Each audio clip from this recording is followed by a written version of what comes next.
Let me see if this is going to work.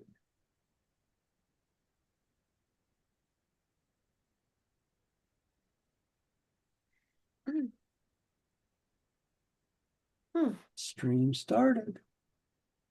There it is. It's there that on that one. We seem to be streaming on one of them here. I think it's going to, we're streaming on two of them. I think we're going to make it tonight. Well, good. Glad I made it. Huh? Glad I made it. All right. We're glad you made it too. Hmm. Well, we don't seem to be streaming on Facebook, but that doesn't surprise me.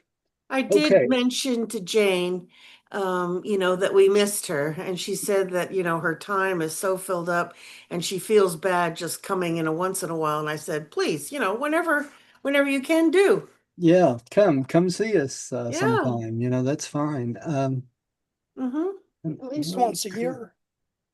Yeah. To the cloud. Okay, we're ready to go. Hello, everyone. This is Dr. Roger Paul, and tonight we're going to continue our study of the Urantia book on paper 149. And that's on page 1668 of the original book, and we're on section 149.01. And let me swap out this slide here. And I'm going to let somebody else start. Matter of fact, I think I'll let Rodney start because it's got all these cities. Oh, thank you. Actually, I think Pam would be better at it.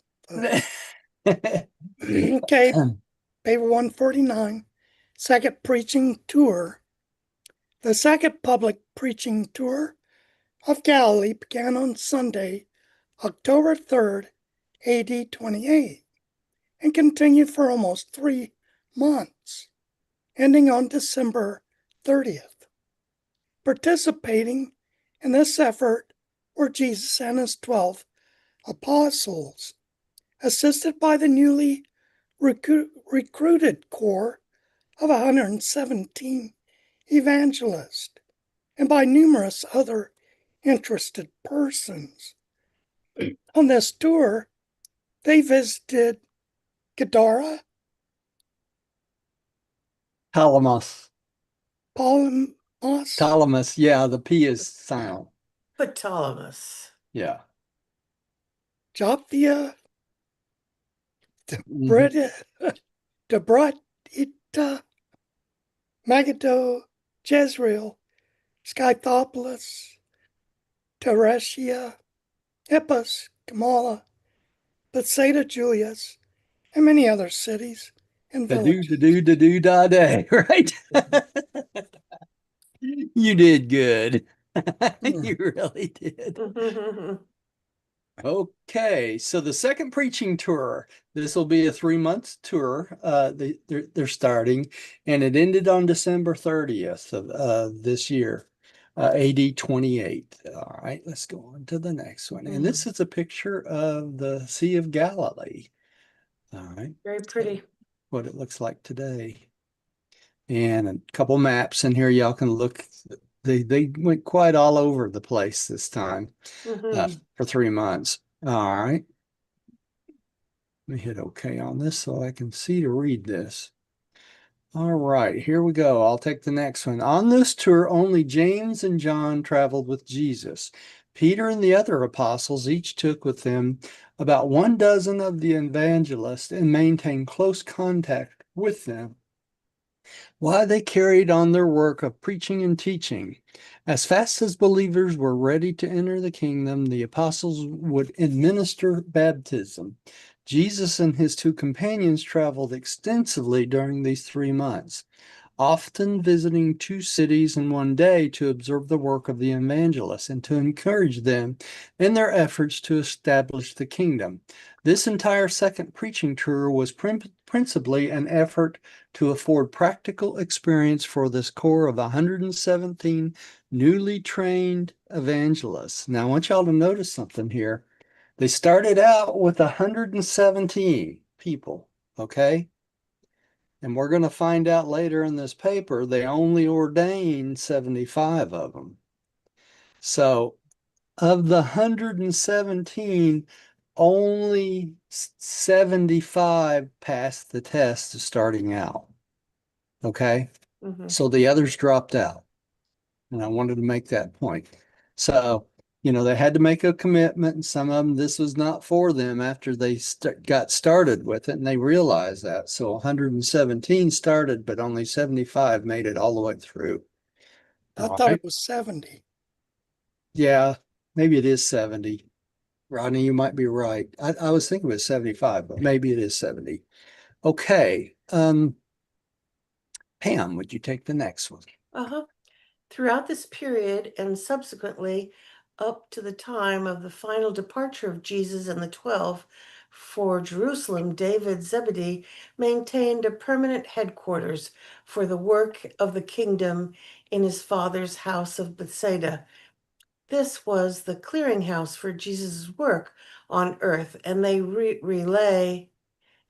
relay station for the messenger service which David carried on between the workers in various parts of Palestine and adjacent regions. He did all of this on his own initiative, but with the approval of Andrew. David employed 40 to 50 messengers in this intelligence division of the rapidly enlarging and extending work of the kingdom. While thus employed, he partially supported himself by spending some of his time at his old work of fishing. All right. I want to bring up a very important point here. David Zebedee, do you think he was an apostle? No. No, he wasn't, was he? And yet he ended up taking care of Jesus's mother. Remember that? After Jesus passed. Now, two of the Zebedee brothers, James Zebedee and John Zebedee, were apostles, but the third brother, David, was not. Okay. And I wanted to bring that up. So David did all the work he did on his own leading throughout his entire life. Okay. And I wanted to bring that up because he got no recognition as an apostle or anything else, but he was the one that created and employed the messenger service that kept things running. Y'all remember that? Like their version of the cell phone. Yeah, really. It really was. And so that's pretty amazing that he did all this work without recognition, without anybody telling him or anything else, but he felt like it needed to be done. So he went ahead and did it. So that's why I wanted to cool. bring it up. I think that's pretty amazing. Yeah. Okay. Letch, would you take the next one, please? I can't hear you, Letch. You turn your mic on.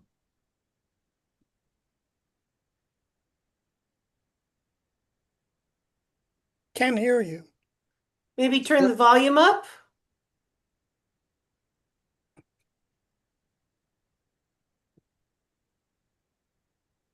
Doesn't look like it's muted. Yeah, I don't seem muted. You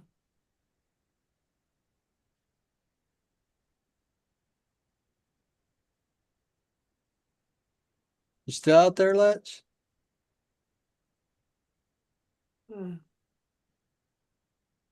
No, we got no sound from Letch yet. It doesn't say his mic is muted. Right. I'll let you work on it and we'll come back to you. All right. Yeah, we can't hear you at all. Okay. All right. So I'll take the next one. One, the widespread fame of Jesus. By the time the camp at Bethsaida had been broken up, the fame of Jesus, particularly as a healer, had spread to all parts of Palestine and through all of Syria and the surrounding countries. For weeks after they left Bethsaida, the sick continued to arrive, and when they did not find the master, on learning from David where he was, he would go in search of him. On this tour, Jesus did not deliberately perform any so-called miracles of healing. Nonetheless, scores of afflicted found restoration of health and happiness as a result of the reconstructive power of the intense faith which impelled them to seek for healing. Now, when I was reviewing this afternoon, they're going to make a big point tonight about the healing that went on was because of the faith of the individuals that follow Jesus. Okay, so they were healed by their own faith and being in close proximity of the Creator Son himself. This faith allowed the healing power of Jesus to heal them. It's the mixture of their own faith and Jesus's healing power he did not consciously put out. Okay, so just because he was a Creator Son and the will of the Father wanted these people healed, the creative power of the Son went out and helped create the healing. So it was their own faith that healed them, He along had with so much Jesus's healing power. creative power in him. That's right, the creative power, just being in a close proximity to him, right? So, yeah, you having troubles too, Rodney? Well, Gary texted one to know the meeting sign-in numbers. Yeah. And my phone's not here, but I heard it on my iPad. Oh, okay. So I was busy All right. taking care of that. Okay, Pam, let me switch the slide out and you can take the next one. All right. Okay. There began to appear about the time of this mission and continued throughout the remainder of Jesus' life on earth a peculiar and unexplained series of healing phenomena. In the course of this 3 months tour, more than 100 men, women, and children from Judea, Idumea, Galilee, Syria, Tyre, and Sidon, and from beyond the Jordan were beneficiaries of this unconscious healing by Jesus and returning to their homes added to their enlargement of Jesus' fame. And they did this notwithstanding that Jesus would, every time he observed one of these cases of spontaneous healing, directly charge the beneficiary to tell no man. Why do you y'all think that he did this over and over, told him to Because he tell doesn't no want to one? be known as a healer. Yeah, because he didn't want to be known as a healer, right? And it just kept spreading and spreading and spreading. So he was trying to put an inks on it a little bit there, But it right? makes you wonder why that didn't happen earlier. Oh, him telling people to tell no No, man? no. No, he started that from the Spontaneous. beginning. Oh, the Spontaneous spontaneous. healing. I probably because they did the people that was coming to hear them didn't think about it until they saw a couple of the miracles happen and it started to spread, the information starts to spread around. So, more than likely that's the case. All right, let's go on to the next one.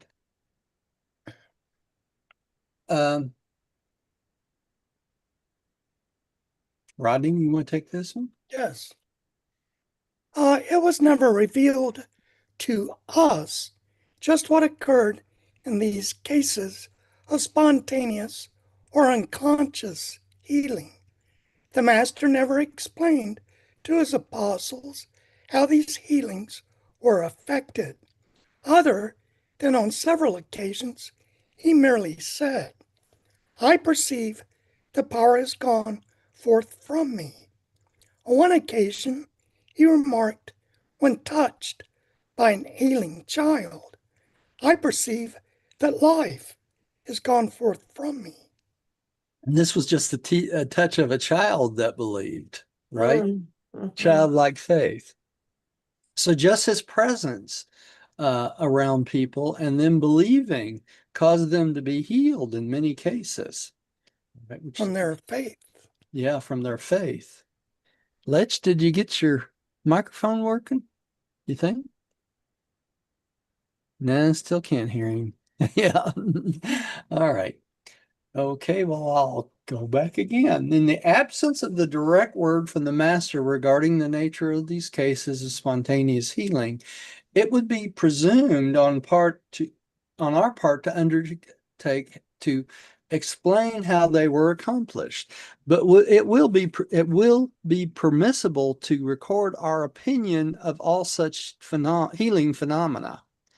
We believe that many of these apparent miracles of healings, as they occurred in the course of Jesus's earth ministry, were the result of the coexistence of the following three powerful, potent, and associated influences. Now, this is what the Midwayers believed happened. Okay. First, Pam. The presence of strong, dominant, and living faith in the heart of the human being who persistently sought healing, together with the fact that such healing was desired for its spiritual benefits rather than for purely physical restoration. Okay, because many of these people wanted it for the spiritual benefits so they could work spiritually. That had a big aspect in it, didn't it? Okay, it wasn't just wanted selfish healing for themselves, and there's a case of that they're going to discuss a little bit later. All right, two, Rodney. Yes. To the existence, concomitant with such human faith, of the great sympathy and compassion of the incarnated and mercy-dominated Creator Son of God, who actually possessed in his person almost unlimited and timeless creative healing powers and prerogatives. Now, why was it timeless? Because Jesus originated, right, from eternity. And Correct? so he was a spirit presence alongside his human presence. So that spirit presence within him meant that he also incorporated not only space, but time in his human body, but timelessness in his spiritual aspect. Okay, because he always has been, always will be, being deity. All right. Here we go on the third one. Along with the faith of the creature and the life of the creator, it should also be noted that this God man with the personified expression of the Father's will. If in the contact of the human need and the divine power to meet it, the Father did not will otherwise, the two became one and the healing occurred unconsciously to the human Jesus, but was immediately recognized by his divine nature. The explanation then of many of these cases of healing must be found in a great law which has long been known to us, namely what the Creator Son desires and the Eternal Father wills is. See the capital on the is? So Yeah. what they desire and what the Father wills becomes reality. Okay? They don't even have to act on it. It's automatic. All right. Let's Can see. you hear me? Yeah, Lutch is back with us Oh, here. good. Okay. You want to take the next one, Lutch? Yes. It is then our opinion that in the personal presence of Jesus, certain forms of profound human faith were literally and truly compelling in the manifestation of healing by certain creative forces and personalities of the universe who were at that time so intimately associated with the Son of Man. It therefore becomes a fact of record that Jesus did frequently suffer men to heal themselves in his presence by their powerful personal faith. Okay, so there it says it again. That's their powerful personal faith that he healed them along with the Son of Man. Mhm. All right. Wonder Now, why it says frequently suffer. Don't understand. well, maybe they consider the healing aspect of it itself because it has to do with pain being alleviated. Maybe they consider that the suffer part, you Oh, know? So I'm not sure about that, Rodney. I'm just speculating, you know? So, by the way, while I'm thinking about it, y'all know that I sent out the forward, both the audio and the written part of it today for the book on angels. But I Mhm. wanted to mention something since everybody's here now that I did almost, I'm sure I mentioned every one of y'all's name in the book at one point or another. So, no uh, kidding. yeah, but because y'all participate so much and in redoing these chapters and stuff, I use the meetings as the basis for the chapters. So I incorporated a lot of the questions that y'all would ask and that sort of, or the points y'all made, I thought was important. So don't be shocked if you get the book and see your name in it somewhere. So, Okay.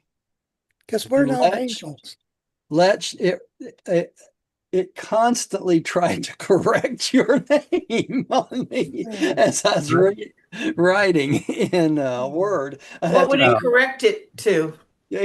corrected it to LETCH instead Oh, instead of really? LECH. And I think I caught them all, but in case I didn't, because some of these things it does automatic. You write one, Yeah, no, I it just understand. Yeah. does them automatically. But I Yeah. proofread everything twice. I tried to catch them all, but I caught it two or Mhm. three times when it did that to me. Just on your name for some reason. And one with Rodney, it kept trying to change it to Ronnie for some reason. Yeah. Well, that's okay. And Gary, it was just that guy. Ah, I'm joking, Gary. I just couldn't resist. All right, Gary, Rodney Dangerfield died, so I guess I'm taking his place. that's right. mm, All right, Gary, would you take the next one? Okay. Many others sought healing for wholly selfish purposes. A rich widow of Tyre with her retinue, Retinue. Retinue. retinue, Retinue. Yeah. uh, In other words, she was wealthy. Yeah. oh, She I came should, with a group of people. Yeah. yeah. okay. Yeah, I should be retinue Group then. of people. Yeah. Um, came seeking to be healed of her infirmities, which were many, and as she followed Jesus through through Galilee, she continued to offer more and more money, as if the power of God were something to be purchased by the highest bidder. But never would she become interested in the gospel of the kingdom. It was only the cure of her physical ailments that she sought. Okay, so think about this. You got to kind of imagine this. This rich woman, very rich, with her retinue. In other words, she had a whole crew of people taking care of her. Yeah. Okay. A posse. Like a posse. That's right. And she kept Yeah. trying to get Jesus to heal her if she paid him. And so he never would. And she never got healed because, number one, you can't buy off God. He's not Santa Claus, right? Mhm. And you can't expect healing for something that is totally non-related to something not spiritual, right? She would not Mhm. benefit spiritually from it. She would not benefit spiritually from it, so Jesus would not heal her. Okay. All right, attitude of the people. Jesus understood the minds of men. He knew that what was in the heart of man and had his teachings been left as he presented them, the only commentary being the inspired interpretation afforded by his earth life, all nations and all religions of the world would speedily have embraced the gospel of the kingdom. Did y'all catch all that? No. If they had left his gospel alone, all the world would have accepted it very quickly. Now this is where the monkey wrench comes in. The well-meant efforts of Jesus' early followers to restate his teachings as to make them more acceptable to certain nations, races, and religions only resulted in making such teachings the less acceptable to all other nations, races, and religions. And who is the number one person that did this? Paul. Paul. Paul. That's right. He was the worst at doing this. Oh, there he is. Pam, would you take the Oh, next one? yeah. The Apostle Paul, in his efforts to bring the teaching of Jesus to the favorable notice of certain groups in his day, wrote many letters of instruction and admonition. Other teachers of Jesus' gospel did likewise, but none of them realized that some of these writings would subsequently be brought together by those who would set them forth as the embodiment of the teachings of Jesus. And so, while so-called Christianity does contain more of the Master's gospel than any other religion, it does also contain much that Jesus did not teach. Aside from the incorporation of many teachings from the Persian mysteries and much of the Greek philosophy into early Christianity, two great mistakes were made. You catch that? Most of this came from Paul because he was from what? The Persian mystery cults, Mithraism, right? That's how he grew up, trained in Greek philosophy. And so he tried to create Christianity, intermixing these things in with the concepts of the theology of Christianity. Wasn't Rodney. a Yeah. persecutor of Jews or something like that? Yeah, he did it try to convert more of the Jews He than did anything. try Yeah. Uh-huh. prior to his alleged convergence. Well, prior to the alleged conversions, he persecuted persecuted Christians. But the fact was that most of the Christians came from the Jews themselves. Yeah. Okay.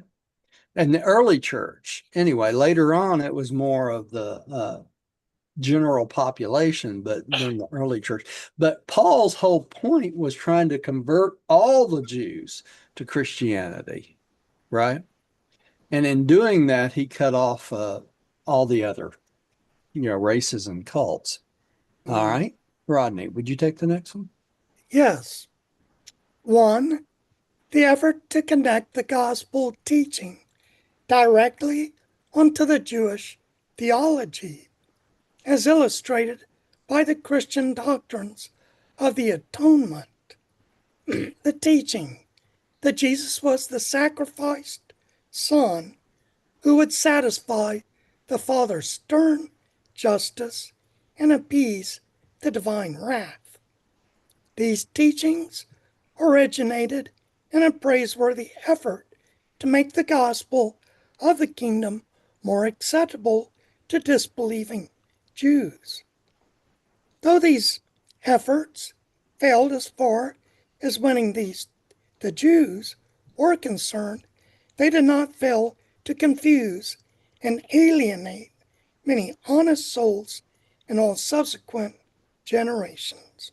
So that one act of trying to convince people that Jesus died for them sins and was the ultimate sacrifice drew away more people than any other thing that happened. Makes you wonder how he came about to thinking that. Well, he was The book. brought up in the sacrificial system. So, That's correct. so it was an easy jump to, they had just can't, there wasn't that many hundreds of years ago, they were sacrificing humans. Okay, look at Abram, when he became Abraham, he's going to sacrifice his own son. And even, 700 years after the death of Christ, they were sacrificing hundreds of thousands of people in the Yucatan peninsula, all over South America. Look at it, it just about destroyed South America, human sacrifice. So this is something that was going on even after Christ had died. And this helped to, you could say, reinforce all that because they got the idea that sacrificing a human to God was okay. Okay. To ease God's wrath, and God didn't have any wrath to start out with. Well, wasn't the concept of sacrifice rooted in the basic survival techniques of where one large tribe would come upon a smaller tribe would pay tributes or sacrifices to the larger tribe to keep them from wiping them out or making them slaves? And that, I believe, if I'm right, correct me if I'm wrong, that basically evolved into the concept of sacrifice to buy atonement. Well, Yeah. that helped in that, but it all originated as superstition started by the shamans. Okay.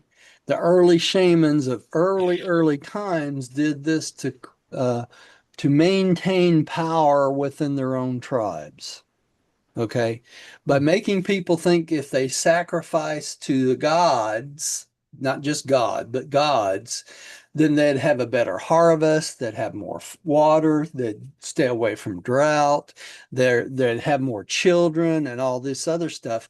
And all of that's where it really started in the sacrificing of all tribes during the warring periods after that was just an adjunct to that.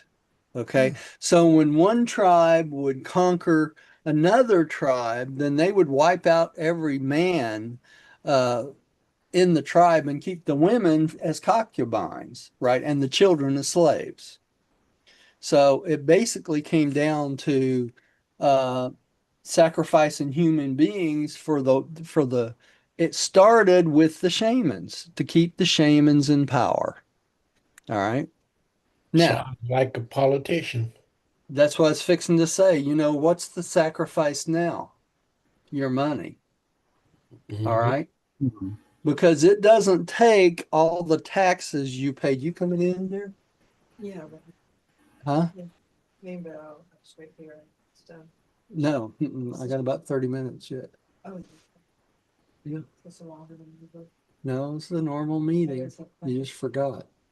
Oh, boy. Okay. But it really started as a power play, and the politicians, what do? They sacrifice your hard-earned money because they go against their trust. They're trusted as politicians when we elect them, and then they don't stick with their trust and they waste everyone's money. So they sacrifice human lives, basically, and their money as money to keep their power. Okay. Hmm. You can look at it that way. Yeah, they buy in votes.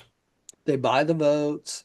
All right. They stay in office forever because they're making tons and tons of money that they don't deserve. It's not theirs to spend, et cetera, et cetera, et cetera. We could go on for hours about that one. Right. But it all comes down to misuse of trust. And until we get a system that doesn't have the misuse of trust, this will continue on.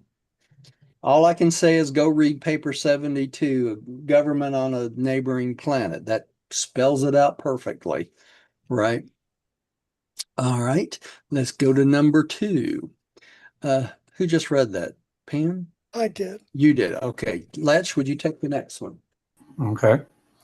The second great blunder of the Master's early followers, and one which all subsequent generations have persisted in perpetuating, was to organize the Christian teaching so completely about the person of Jesus.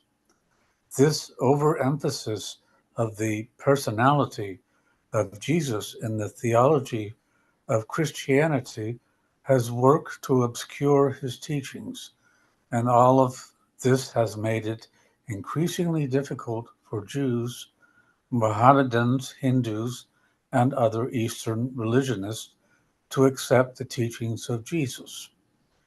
We would not belittle the place of the person of Jesus in a religion which might bear his name, but we would not permit such consideration to eclipse his inspired life or to supplant his saving message, the Fatherhood of God and the Brotherhood of Man.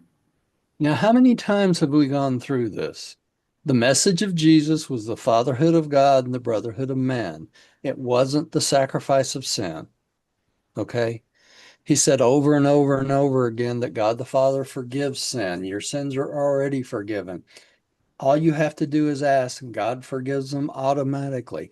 But the message of Jesus was the fatherhood of God and the brotherhood of man. He was trying to make you understand you had a father fragment, you had a piece of God within you. And it was your duty to try to follow that father fragment or that voice within to try to please God as much as possible. And in doing that, you would accept the brotherhood of man because the love of God and the love of your brothers is the same.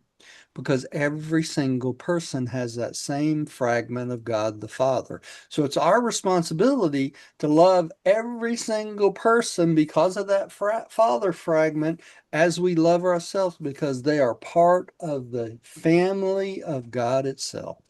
The fatherhood of God and the brotherhood of man, right? Just that simple. And it's interesting, they say this right here in the book. The overemphasis of the personality of Jesus. Notice it says here, in the theology of Christianity, which has worked to obscure his teachings. So the theology of Christianity has been a detriment to spreading his teachings to Jews, Mohammedans, Hindus, and Buddhists, everyone, every other religion out there. Okay. Do you think, So, Roger, excuse yeah, me, do you think, Roger, this is the belief structure of the world to come? It has been said that, or speculated, I should say, that eventually there will be a one world religion. religion. And I believe this is the only one that would encompass all beliefs except for maybe the Buddhism, and that is technically not a religion. No, it's technically not a religion because it doesn't have a Godhead. Yeah. Okay.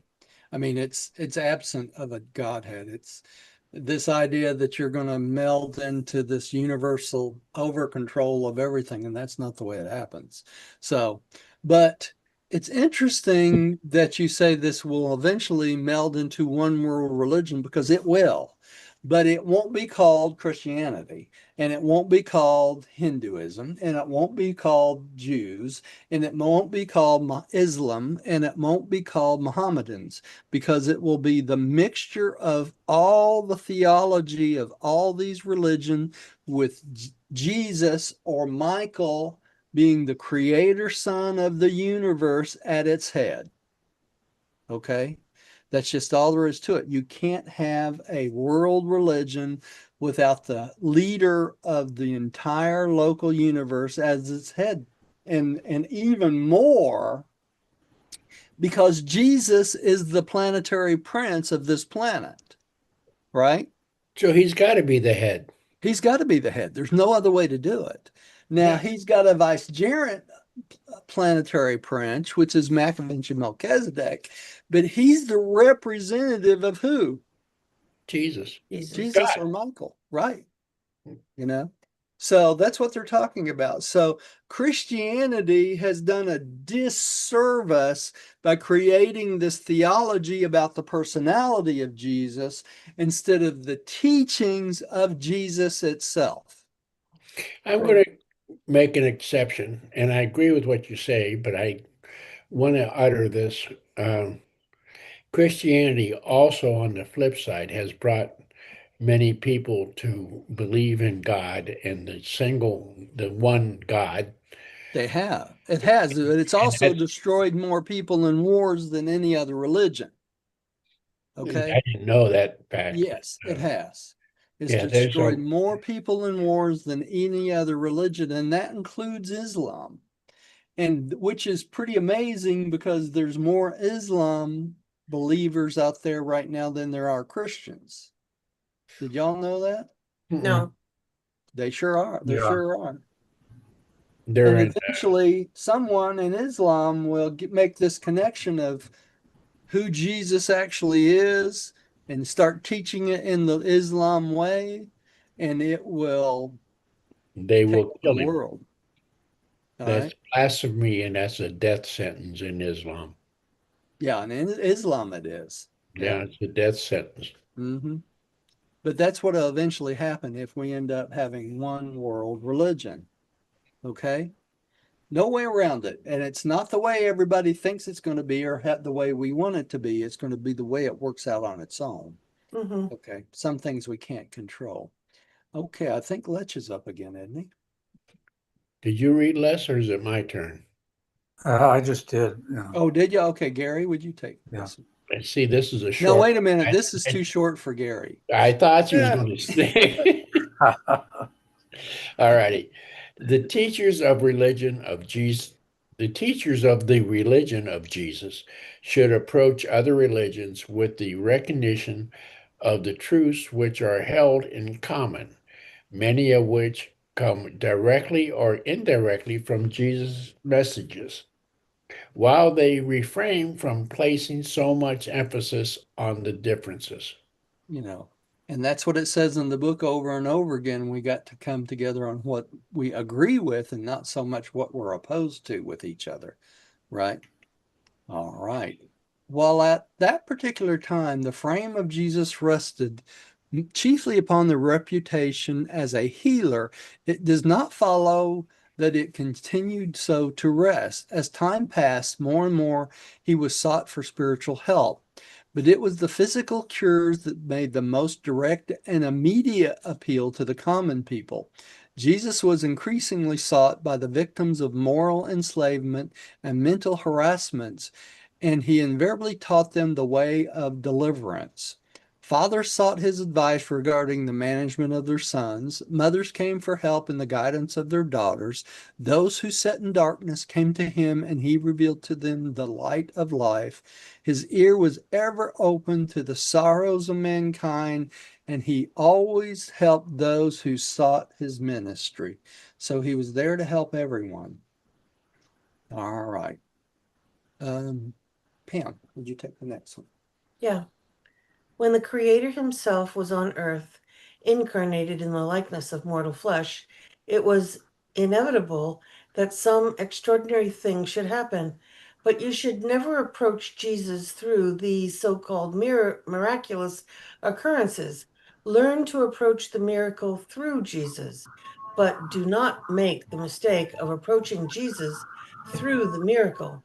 And this admonition is warranted, notwithstanding that Jesus of Nazareth is the only founder of a religion who performs supernatural, supermaterial acts on earth.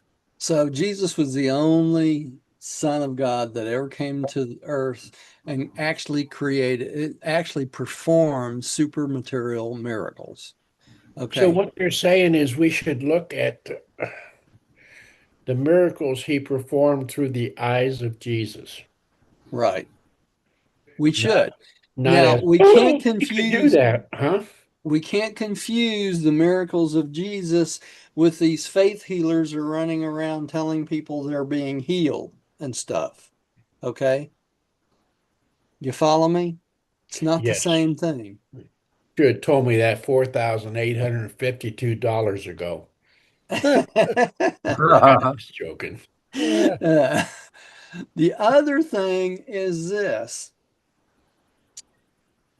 I'm going to wait until we get to that paragraph. I got another point to make about this, but I'm going to wait for a little while. All right. Let's see here. Rodney, I think you're up again. The most astonishing and most revolutionary feature of Michael's mission on earth was his attitude toward women. in a day and generation when a man was not supposed to salute even his own wife in a public place. Jesus dared to take women along as teachers of the gospel in connection with his third tour of Galilee. And he had the consummate courage to do this in the face of the rabbinic teaching, which declared that it was, quote, better that the words of the law should be burned than delivered to women. I'd say that was a pretty prejudiced attitude of the Yeah. Jews, wouldn't you But I say? think, Men are going to stay supreme. but I That's think right. Regardless. all the religions of earth, all the nations of earth observe that.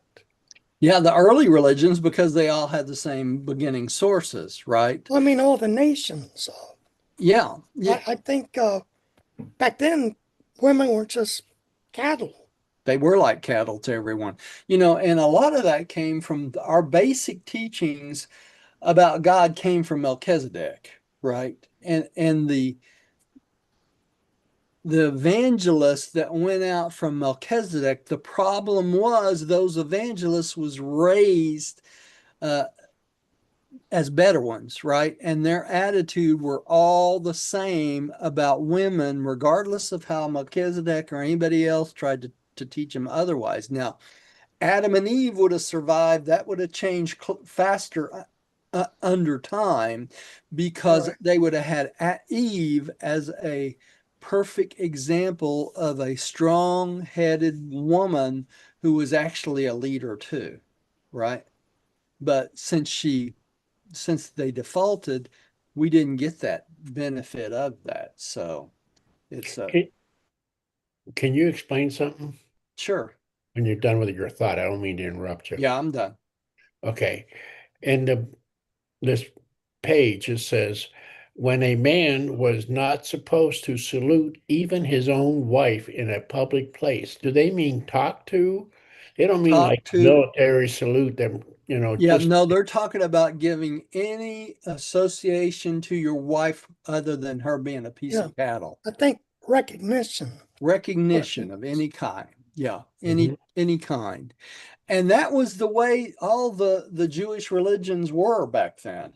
Okay, everybody. So when Jesus comes along and brings women up and actually makes evangelists out of them, you can see why this, to the rabbinic teachers, this was probably the most devastating thing he could have done, because what he's doing is he's going against thousands of years of the way they looked at certain things. Okay. So he was a revolutionist to them. They thought he should have been killed right off the bat for breaking the Jewish law because he was a Jew, right? Okay, or not right, whatever. Let's see here. Let's, would you take the next one? Okay. In one generation, Jesus lifted women out of the disrespectful oblivion and the slavish drudgery of the ages. And it is the one shameful thing about the religion that presumed to take Jesus' name that it lacked the moral courage to follow this noble example in its subsequent attitude toward women. Now, who was the chief instigator of this? Paul. He hated women. Okay. He thought women should have no point whatsoever in religion anywhere. And it shows in what? The early Christian church. When they set up the early Christian church 390 some years after this, there were no women in it, or there was no women in positions of responsibility. Okay, so Paul created this concept in the letters to the churches that women should keep their place. All right. So all the wonder. work Jesus tried to do, Paul tried to undo. Yeah, Gary. I wonder if in the early Christian churches, if the women had to stay separate from the men, like in the temples of the Judaism. Yeah. They did even till 100 years ago, Gary. Why do you think The we have? Catholics still don't allow women to be priests. No, and they don't allow women. Why do you think they have separate spaces from monasteries to have places for nuns and children and stuff like that? They don't want them around. Okay. They don't want them to have any part in the ceremonial aspect of the Christian Catholic Church. Okay. Well, I think the male Catholic hierarchy is their power is threatened, and that's Yeah, why they don't want that's exactly women in right. positions of power. It's Yeah. cowardness. Yeah, it's true. Yeah. Very true. Okay. Let's say, Gary, you get this one. I knew I was going to be mine. As Jesus mingled with the people, they found him entirely free from the superstitions of that day. He was free from the religious prejudice. He was never intolerant. He had nothing in his heart resembling social antagonism. While he compiled, Lied. when he compiled with the good in the religion of his fathers, he did not hesitate to disregard man made traditions of superstition and bondage. He dared to teach that catastrophes of nature, accidents of time, and other calamitous happenings are not visitations of divine judgment or mysterious dispensations of providence. He denounced slavish devotion to the meaningless ceremonies and exposed the fallacy of material worship. He boldly proclaims man's spiritual freedom and dared to teach that mortals of the flesh are indeed and in truth sons of the living God. Now, how many people do you know are like this today? Not very many, are they? We're still ate up with superstitions, right? Oh, yeah. We still think that things of nature are God's vengeance against us. There's a whole group of human beings on this planet right now that thinks that God's gonna destroy the earth again with either fire or water, one of the two, right? Oh, that's the So teachings of the Christian church. yeah, I mean, it keeps going on and on and on. Let's try to get these last two paragraphs in before we quit. Jesus transcended all the teachings of his forebears when he boldly substituted clean hearts for clean hands as the mark of true religion. He put reality in the place of tradition and swept aside all pretensions of vanity and hypocrisy. And yet his fearless man of God did not give vent to destructive criticism or manifest an utter disregard of the religion, social, or economic political usages of his day. He was not a militant revolutionist. He was a progressive evolutionist. He engaged in the destruction of that which was only when he substantianeously offered his fellows the superior thing which ought to be. So he wanted to substitute those things which were for that which ought to be in its place. All right, He Pam. gave answers. Give them answers. Give them a replacement for all this superstition. Pam, would you take the next one? Oh, I lost her, didn't I? Disappeared. Rodney. Jesus received the obedience of his fellows without exacting it. Only 3 men who received his personal call refused to accept the invitation to discipleship. He exercised a peculiar drawing power over men, but he was not dictatorial. He commanded confidence, and no man ever resented his giving a command. He assumed absolute authority over his disciples, but no one ever objected. He permitted his followers to call him master. Notice he only had 3 men in all his life that rejected his message when it was given by him, right? Is that in the Bible even? I know there is I one don't rich man know. that failed That to is. follow I him don't think because it he had to give is. up his riches, but I don't know of any other. Yeah. Letch, would you take the next one? Okay. The master was admired by all who met him, except by those who entertained deep-seated religious prejudices or those who thought they discerned political dangers in his teachings. Men were astonished at the originality and authoritativeness of his teaching. They marveled at his patience in dealing with backward and troublesome inquirers. He inspired hope and confidence in the hearts of all who came under his ministry. Only those who had not met him feared him, and he was hated only by those who regarded him as a champion of that truth which was destined to overthrow the evil and error which they had determined to hold in their hearts at all costs. So they didn't want to be corrected in any way, did they? Right? They wanted to go on just like they were. Gary, would you take the next one, please? Yep. On both friends and foes, he exercised a strong and peculiarly fascinating influence. Multitudes would follow him for weeks just to hear his gracious words and behold his simple life.